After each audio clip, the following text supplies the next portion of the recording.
Hello and welcome to SPMIS Academy. Today we'll analyze important newspaper articles of 1st April 2025. Please note you can download the PDF version of today's newspaper analysis by clicking the link given in the comment section. This is the list of the topics that we will be covering from today's newspaper. The first article is about tensions rising high in the Arctic region. This topic is important from our syllabus GS paper 2 international relations point of view. सबसे पहले समझते हैं कि Arctic region किस area को कहा जाता है. So, entire area beyond 66 degree 34 minutes of north latitude उन सबको कहा जाता है आर्कटिक एरिया या आर्कटिक रीजन.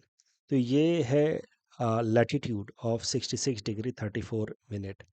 इसके बियॉन्ड नदर्न पोल साइड में जो जो एरियाज हैं उन सब को कहा जाएगा आर्कटिक रीजन, और इस लैटिट्यूड को कहा जाता है आर्कटिक सर्कल. ऐसे ही सदर्न हेमिस्फेयर में होता है अंटार्कटिक सर्कल. तो आर्कटिक रीजन में कौन कौन से देशों की टेरिटरी आती है वो जरा देखते हैं. यहाँ पे कनाडा, उसके अलावा डेनमार्क, क्योंकि डेनमार्क का जो ग्रीनलैंड है, Greenland is under control of authority of Denmark only. तो इस कारण से आप कह सकते हैं कि कनाडा के अलावा डेनमार्क, उसके अलावा आइसलैंड, इसके छोटे छोटे आइलैंड जो हैं वो आर्कटिक सर्कल के अंदर भी आते हैं. इसके अलावा Russia, Norway, Sweden, Finland and US का अलास्का स्टेट. ये 8 देश जो हैं इनके कुछ कुछ हिस्से जो हैं वो आर्कटिक रीजन के अंदर आते हैं. इन 8 देशों ने मिल करके एक इंटर गवर्नमेंटल बॉडी बनाई है जिसका नाम है Arctic council. The purpose of Arctic council is to provide a forum, a platform जहाँ पे 8 देश मिल करके आपस में कोऑर्डिनेट कर पाए with respect to management of this particular area.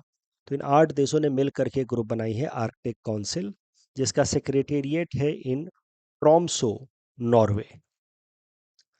उसके अलावा इस आर्कटिक काउंसिल में कुछ नॉन आर्कटिक कंट्रीज को भी मेंबरशिप दिया गया है, but not as a full membership या permanent membership, but as an observer status. तो 13 ऐसे नॉन आर्कटिक कंट्रीज हैं who have got observer status in Arctic council.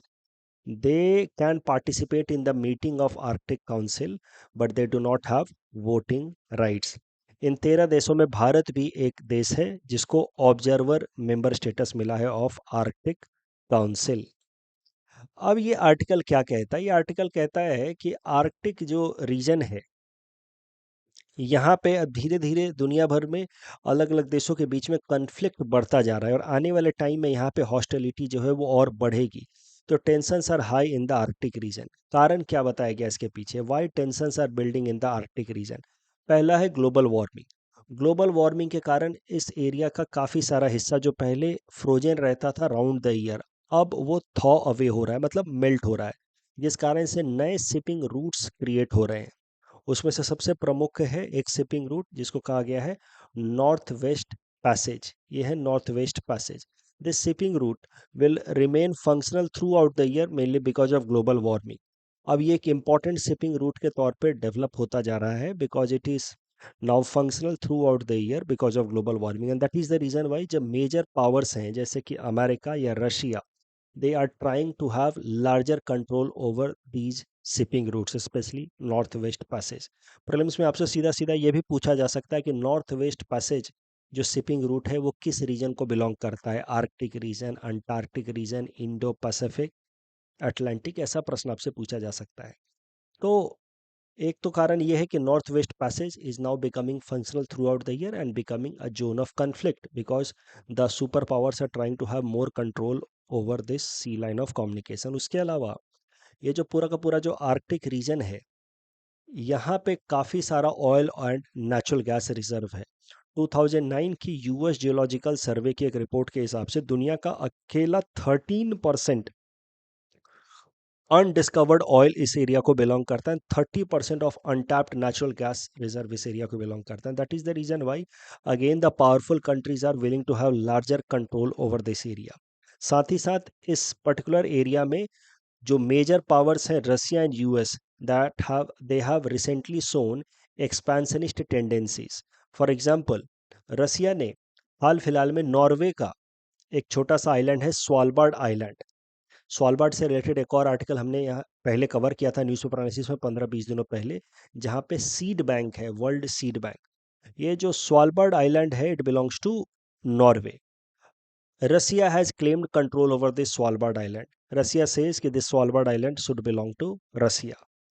वैसे ही I hope you are able to recall, हमने newspaper analysis में भी देखा था कि US has made claim over Greenland. Greenland though it is an autonomous region but it is under overall sovereignty of Denmark, and US has threatened Denmark to acquire Greenland forcefully if needed. Donald Trump ने धमकी बार बार दी है Denmark को with respect to Greenland. तो इस area में दो important island Svalbard and Greenland को लेकर के एक्सपेंशनिस्ट टेंडेंसीज भी देखी जा रही है of major powers, and that is the reason why this article says कि there tensions are on the rise in the Arctic reason.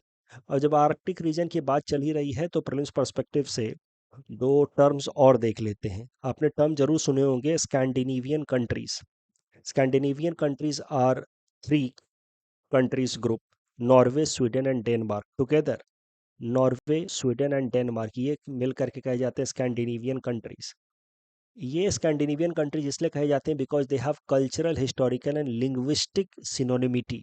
Similarity है काफ़ी हद तक। इन तीनों देशों के जो लैंग्वेज हैं, नॉर्वेजियन, स्वीडिश एंड डैनिश, ये आपस में काफ़ी मिलते जुलते हैं। They are mutually intelligible. तो Scandinavian group is basically a cultural group या लिंग्विस्टिक ग्रुप। वहीं आपने एक नाम सुना होगा Nordic countries. Nordic countries includes 5 countries. ये स्कैंडिनेवियन कंट्रीज तो हैं ही, उसके अंदर नॉर्वे, स्वीडन एंड डेनमार्क, उसके अलावा Finland and Iceland together they have created a political and economic grouping जिसका नाम है नॉर्डिक काउंसिल। तो Nordic council includes 5 countries and these countries have come together with the aim of economic and political cooperation. तो Nordic countries हैं ये 5 और इन्होंने मिलकर के ग्रुपिंग बनाई है नॉर्डिक काउंसिल। तो 3 टर्म्स हमने देखे यहाँ पे, आर्कटिक काउंसिल जहाँ पे 8 देश हैं, स्कैंडिनेवियन कंट्री जहाँ 3 है, नॉर्डिक कंट्री जहाँ पे 5 देश हैं। इस टॉपिक डिस्कशन के बेसिस पे प्रीलिम्स प्रैक्टिस क्वेश्चन है। Please attempt this question and submit the answer in the comment section. The next article is about green credit program, important from our syllabus GS paper 3 environment point of view. देखिए, green credit program environment ministry ने launch किया था अक्टूबर 2023 में। इस green credit programme के अंतर्गत individuals को या group of people as well as industries को मोटिवेट किया जाता है कि वो एनवायरमेंट फ्रेंडली एक्शंस ले। अब मोटिवेशन के लिए ज़रूरी है कि थोड़ा सा मॉनेटरी कंपनसेशन भी हो। तो ये जो ग्रीन क्रेडिट प्रोग्राम है इसमें इस तरीके से अरेंजमेंट किया गया है कि अगर हम और आप या कोई इंडस्ट्री जो है वो एनवायरमेंट फ्रेंडली एक्शंस लेते हैं तो उसके बदले में उनको थोड़ा बहुत मॉनेटरी गेन भी मिलेगा। कैसे, वो जरा देखेंगे। उसके पहले प्रिटी पर्सपेक्टिव से याद रखिए कि green credit program has been brought as per Environment Protection Act of 1986 and it is overall part of Mission Life initiative started by our prime minister Narendra Modi ji, जिसके अंतर्गत लक्ष्य है कि भारत के लोगों का जो लाइफ स्टाइल है वो इन्वायरमेंट फ्रेंडली बनाया जाए। That is the goal of mission life. अब green credit program is a market based mechanism to promote environmental positive actions. कैसे, जरा देखते हैं। तो इसमें क्या क्या एक्टिविटीज हो सकती हैं।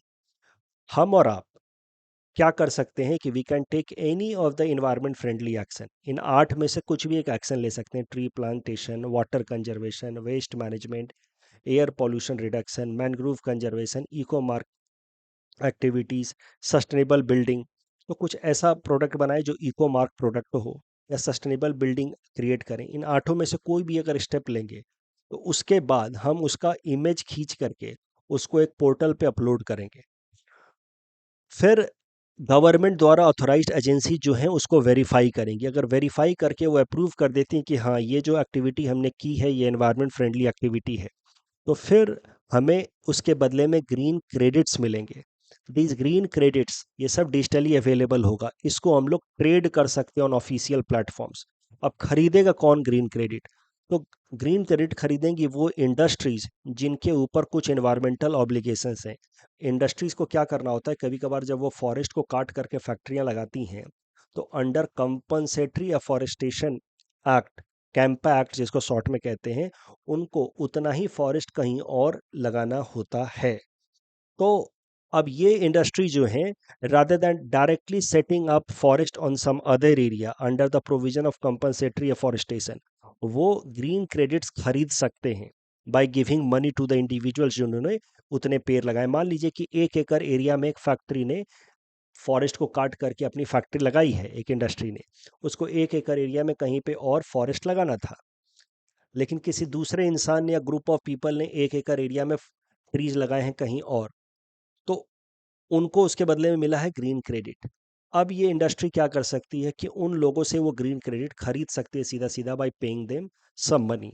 इससे क्या होगा कि वो जो फैक्ट्री जिसने 1 एकड़ फॉरेस्ट काटा था और जिसको अब दूसरे जगह जाकर के 1 एकड़ का फॉरेस्ट लगाना था, वो लगाने की जरूरत नहीं होगी। तो this is how these green credits can be sold to industries who need to fulfill environmental obligations, especially under compensatory afforestation।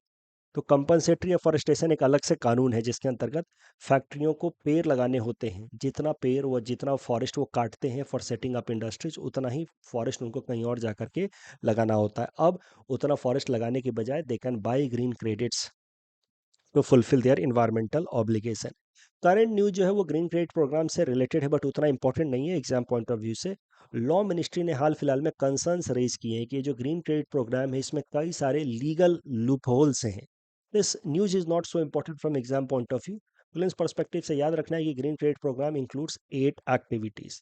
अब ग्रीन क्रेडिट प्रोग्राम और कार्बन क्रेडिट ट्रेडिंग मैकेनिज्म, इन दोनों को लेकर के कभी कभार कंफ्यूजन आ जाता है, लगता है कि दोनों सेम तो नहीं है, बट दोनों में थोड़ा अंतर है। ग्रीन क्रेडिट प्रोग्राम जैसा कि मैंने आपको बताया एनवायरमेंट प्रोटेक्शन एक्ट 1986 के अंतर्गत है, जहाँ पे इंडिविजुअल्स या कम्युनिटीज या प्राइवेट इंडस्ट्री जो है कोई इन्वायरमेंट फ्रेंडली एक्शंस लेंगे और उसके बाद उसके बदले में जो उनको ग्रीन क्रेडिट मिलेगा वो किसी दूसरे इंडस्ट्रीज को बेच सकते हैं। तो जैसे इस फार्मर ने मान लीजिए एनवायरमेंट फ्रेंडली एक्टिविटी की, उसके बदले में इसको ग्रीन क्रेडिट्स मिले, वो किसी दूसरे इंडस्ट्रीज को बेच सकते हैं, जैसे इंडियन ऑयल वगैरह को बेच सकते हैं on the some tradable forum या प्लेटफॉर्म। तो it is available only on domestic exchange. ये भारत सरकार का इनिशिएटिव है और ये सिर्फ और सिर्फ भारत के अंदर डोमेस्टिक एक्सचेंज प्लेटफॉर्म पे ही एप्लीकेबल होगा। But carbon credit programme, Bharat के अंदर इस प्रोग्राम को इम्प्लीमेंट किया गया under energy conservation act of 2001 and this carbon credit program is for industries and corporation, जिसके अंतर्गत अलग अलग इंडस्ट्रीज आपस में कार्बन क्रेडिट्स खरीदती हैं बेचती हैं। जैसे मान लीजिए कि एक इंडस्ट्री बी है, इसने अपने permissible green house gas emission से ज़्यादा इमिशन कर दिया, यानी कि कार्बन इमिशन ज़्यादा कर दिया है, और कोई कंपनी ए है जिसने अपने परमिसेबल लिमिट से कम इमिशन किया है, तो कंपनी ए को कार्बन क्रेडिट्स मिलेंगे, कार्बन क्रेडिट्स। और जो कंपनी ए ये कार्बन क्रेडिट्स को बेच सकती है टू द कंपनी बी जिसने अपने लिमिट से ज़्यादा इमिशन किया है, ताकि कंपनी बी जो अपने लिमिट से ज़्यादा इमिशन किया है उसके बावजूद भी इसके ऊपर कोई पेनल्टी या फाइन ना लगे। So company be despite emitting more than its limit can buy some carbon credit to fulfil its obligation. तो कार्बन क्रेडिट प्रोग्राम भारत के अंदर एनर्जी कंजर्वेशन एक्ट के अंतर्गत लगता है। It is applicable only for industries and corporation, और इसमें focus है कार्बन इमिशन रिडक्शन पे। जबकि ग्रीन क्रेडिट में इन्वायरमेंट फ्रेंडली एक्टिविटी कुछ भी हो सकता है, इससे वाटर कंजर्वेशन, वेस्ट मैनेजमेंट कुछ भी हो सकता है, but carbon credit is mainly focusing on reduction of carbon emission. And ये जो है सिर्फ डोमेस्टिक एक्सचेंज मार्केट में बिकता है ग्रीन क्रेडिट, जबकि कार्बन क्रेडिट जो है वो नेशनल पोर्टल पे भी बिक सकता है। It can be sold in international market also. And green credit programme Bharat के अंदर एनर्जी कंजर्वेशन एक्ट ऑफ 2001 के अंतर्गत मैनेज होता है, बट ओवरऑल इसके लिए एक इंटरनेशनल एग्रीमेंट भी है जिसका नाम है पेरिस एग्रीमेंट। अच्छा, एक और बात ध्यान रखिए कि green credit can be converted to carbon credit. जैसे कि फार्मर ने कुछ ग्रीन क्रेडिट अर्न किया, उसने इस इंडियन ऑयल को बेच दिया। Now Indian oil can sell this green credit as carbon credit to some other industry. So अगर इन्वायरमेंट फ्रेंडली है, कार्बन इमिशन रिडक्शन रिलेटेड कोई एक्टिविटी है जिसके कारण इसको कार्बन जिसके कारण इस फार्मर को ग्रीन क्रेडिट मिला है, ये ग्रीन क्रेडिट इंडियन ऑयल को गया या मान लीजिए मैकडोनल्ड्स को गया, ये सेल कर सकते हैं that green credit as carbon credit to some other industries. तो a green credit can be converted into carbon credit but a carbon credit can not be converted into green credit, क्योंकि carbon credit is between industries only, so it can not be converted into a green credit program या green credit system. तो prelims perspective से ये भी important है, green credit individual ने earn किया green credit, वो इंडस्ट्रीज को बेच सकते हैं। Now industries can sell it to another industry as carbon credit, but industry जो आपस में खरीदते बेचते हैं वो होता है कार्बन क्रेडिट, उसको ग्रीन क्रेडिट में कन्वर्ट नहीं किया जा सकता। इस टॉपिक डिस्कशन के बेसिस पे प्रीलिम्स प्रैक्टिस क्वेश्चन है, please attempt this question and submit the answer in the comment section. Smart cities mission deadline ended. तो हो सकता है आपसे प्रीलिम्स में पूछ ले क्या था डेडलाइन, कैसे था, क्योंकि अभी हाल फिलहाल में इसका डेडलाइन खत्म हुआ है। Important from GS paper 3 Indian economy point of view. Smart city mission के बारे में हमने पहले भी देखा हुआ है, करंट अफेयर्स रिवीजन में भी देखा है। स्मार्ट सिटी मिशन के अंतर्गत भारत के 100 सेलेक्टेड सिटीज को डेवलप किया जाना था। This city was brought in the year 2015 और 5 साल में यानी कि by 2020 100 cities that were selected under smart city mission were to be developed in such a manner कि वहाँ पे लोगों का क्वालिटी ऑफ लाइफ जो है वो इम्प्रूव हो जाए। इसके अंतर्गत जो 100 सिटीज चुने गए थे they were selected as per city challenge program. तो अलग अलग सिटीज़ के बीच में अलग अलग पैरामीटर्स डेवलप किए गए थे, गवर्नेंस से रिलेटेड, क्लीननेस से रिलेटेड, और सिटी चैलेंज प्रोग्राम के बेसिस पे 100 सिटीज़ को सेलेक्ट किया गया था। अब स्मार्ट सिटी मिशन के अंतर्गत लक्ष्य है कि सिटीज़ को स्मार्ट बनाना है, but what actually will be known as a smart city has not been objectively defined. कि क्या एक्चुअली होगा स्मार्ट सिटी, वो डिफाइन नहीं किया गया under smart city mission. But मोटा मोटा एक अंडरस्टैंडिंग है कि स्मार्ट सिटी वो होगा जहाँ पे एक एडिक्वेट वाटर सप्लाई होगा, इलेक्ट्रिसिटी सप्लाई होगा, सैनिटेशन के चीज़ मेथड जो होंगे वो एफिशिएंट होंगे, अर्बन मोबिलिटी मतलब कि transport in the urban area, traffic जो है वो एफिशिएंटली मैनेज्ड होगा। तो ये सब चीज़ें जो है मोटी मोटी अंडरस्टैंडिंग है कि ये सब चीज़ें होंगी feature of a smart city. But what exactly will constitute a smart city has not been objectively defined. Smart city mission it's a centrally sponsored scheme, यानी कि भारत सरकार और स्टेट गवर्नमेंट्स मिल करके इसको इम्प्लीमेंट करेंगे। अब स्मार्ट सिटी मिशन के अंतर्गत जो प्रोजेक्ट्स लिए गए हैं वो दो तरीके के लिए गए हैं। एक तो एरिया बेस्ड डेवलपमेंट प्रोजेक्ट, कि एक पर्टिकुलर एरिया को डेवलप कर दिया गया, जैसे गांधी मंडप को डेवलप किया गया है गुवाहाटी के अंदर। It is part of Guwahati smart city mission, but it is an example of area based development approach. उसके अलावा पैन सिटी अप्रोच भी होता है, जिसमें पूरे सिटी के अंदर इंफ्रास्ट्रक्चर को अपलिफ्ट किया जाता है with help of some technology driven solution, जैसे कि ट्रैफिक जो है, ट्रैफिक सिग्नल्स लगाए गए हैं और उसका एक सेंट्रल कंट्रोल रूम बनाया गया है ताकि ट्रैफिक को प्रॉपरली मैनेज किया जा सके। तो that is an example of pan city project which are technology driven solution across the city. अब स्मार्ट सिटी मिशन के अंतर्गत टोटल 7,491 प्रोजेक्ट्स कंप्लीट हुए हैं worth rupees 1.5 lakh crore. 93% of the projects have been completed, but अभी भी 567 projects are still going on. किस किस तरीके के प्रोजेक्ट्स हैं, तो integrated command and control centre mainly for managing traffic, smart mobility, smart energy, ताकि इसके अंतर्गत स्मार्ट मीटर्स वगैरह लगाए गए हैं, water sanitation and hygiene programme जिसके अंतर्गत वाटर कनेक्टिविटी अवेलेबल कराया जा रहा है। तो 93% प्रोजेक्ट्स कंप्लीट हुए, बट अभी भी कुछ प्रोजेक्ट्स बाकी हैं। जब स्मार्ट सिटी मिशन लाया गया था तो 5 साल के लिए था, 2020 तक। इसके डेडलाइन को 2 बार एक्सटेंड किया गया, बट हाल फिलहाल में यानी कि कल के दिन स्मार्ट सिटी मिशन का डेडलाइन फाइनली ओवर हो गया है। तो smart city mission deadline has ended and that is the reason why I am covering it again. बाकी सारी चीज़ें तो आपको पहले भी मैं पढ़ा चुका हूँ। हो सकता है आपसे डेडलाइन रिलेटेड कोई प्रश्न पूछ ले प्रीलिम्स एग्जाम में। इस टॉपिक के बेसिस पे प्रीलिम्स प्रैक्टिस क्वेश्चन है, please attempt this question and submit the answer in the comment section. APSC ने मेंस में ये प्रश्न पूछा था कि smart cities can not survive without smart villages. तो स्मार्ट सिटीज़ के लिए ज़रूरी है कि आसपास के जो विलेजेस हैं, रूरल एरिया, जो उनको बेसिक नेसेसिटी सप्लाई करते हैं, चाहे मिल्क हो, चाहे फ्रूट्स वेजिटेबल्स हो, उनका भी एफिशिएंट बने रहना ज़रूरी है। यही आइडिया को आपको हाईलाइट करना था। स्मार्ट सिटीज़ के लिए अब स्मार्ट विलेजेस चाहिए। तो once smart city programme is over, now government should focus on improving infrastructure of villages also. We need to make our villages also smart. इस क्वेश्चन को अटेम्प्ट कीजिए, चाहिए तो हिंट्स भी आप देख सकते हैं। Next topic is about vibe coding. Science and tech perspective से इंपॉर्टेंट हो सकता है this topic. Vibe coding prelims में तो आ ही सकता है। वाइब कोडिंग क्या है? देखिए, नॉर्मली कोडिंग एक काफ़ी स्पेशलाइज्ड एक्टिविटी है which require a very high skill set, but because of AI tools like chat GPT and को पायलट, अब कोई भी कोडिंग कर सकता है। बेसिक कोडिंग कोई भी कर सकता है। आपको करना क्या है, थोड़ा आप नेचुरल अपने लैंग्वेज में प्रॉम्प्ट दीजिए कि please make a website which gives me information with respect to daily steps covered in a day. तो एक ऐसा वेबसाइट बना दो जिसको एक ऐसे गैजेट से कनेक्ट कर दो जो मेरे डेली कितने स्टेप्स हुए हैं उसका ट्रैक रखे और मंथली रिपोर्ट बना करके दे। ये एक बेसिक सा वेबसाइट है। नाउ अब इसके लिए पहले क्या चाहिए होते थे, स्पेशलाइज्ड कोडर चाहिए होते थे। बट अब एआई टूल्स की मदद से जैसे chat GPT and Copilot, this can be done without having deep technical skills. Even non coders can create apps, websites, or games without having knowledge of program languages. This activity is known as vibe coding. आपको करना क्या है, you just have to describe what you want in your plain natural language. से English में आपने लिख दिया कि make me a web page with this kind of activities. AI tool will convert into working code. आप उस working code को इस्तेमाल कर लीजिए सीधा सीधा और आपका बेसिक ऐप या वेबसाइट बन जाएगा। ऑफ कोर्स इसमें मिस्टेक्स के चांसेस तो हैं ही, but this process is vibe coding is faster and cheaper but less precise as compare to the traditional coding. Traditional coding is very rigorous, उसमें skilled लोग चाहिए होते हैं। It is scalable and used for larger projects. उसमें lapses भी कम होते हैं ट्रेडिशनल कोडिंग में, वाइब कोडिंग में लैप्सेस भी हो सकते हैं। बट वाइब कोडिंग हाल फिलहाल में न्यूज़ में है। इसको हाल फिलहाल में इस टर्म को डेवलप किया ओपन एआई के को फाउंडर एंड्रेस कारपैटी ने।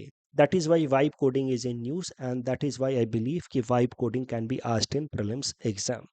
इस टॉपिक डिस्कशन के बेसिस पे प्रीलिम्स प्रैक्टिस क्वेश्चन है। Please attempt this question and submit the answer in the comment section. Sarhul festival में साल टी की पूजा की जाती है। ऑपरेशन ब्रह्मा में first statement is wrong, of course not Bangladesh but Myanmar होगा। सहयोग पोर्टल में सेकंड स्टेटमेंट इज रॉन्ग क्योंकि मिनिस्ट्री ऑफ होम अफेयर्स होगा यहाँ पे।